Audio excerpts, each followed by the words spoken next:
Venkatesh boxing coach గా చేసిన cinema business man. ఇది నాకు అసలు కలర్స్ అవుతుంది నా మైండ్. ఏంటమ్మా నేను అడిగింది వెంకటేష్ బాక్సింగ్ కోచ్ గా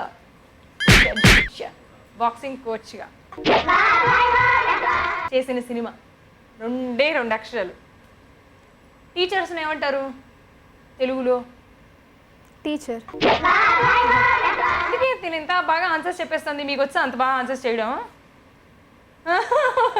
టీచర్స్ని తెలుగులో టీచర్ అంటారంట. తెలుసా మీకు ఈ విషయం? నాకైతే తెలీదు.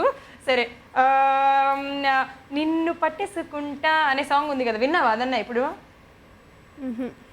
నువ్వు అబద్ధాలు ఆడవు కదా, ఒక్కసారి కూడా ఆడలేదు ఇప్పటివరకు. ఇప్పుడు ఆడుతున్నావు కదా ఫస్ట్ టైం. అయ్యయ్యో టెన్షన్ పడిపోతుంది. రిలాక్స్ అబ్బా, ఏం లే, ప్రశాంతంగా ఆన్సర్స్ చెప్పొచ్చు. మనం మామూలుగా మనకి పాఠాలు చెప్పే వాళ్ళని గురువులు అంటాం కదా. సో ఈ సినిమా పేరు వచ్చేసి గురు అనమాట. గురువులు. నువ్వు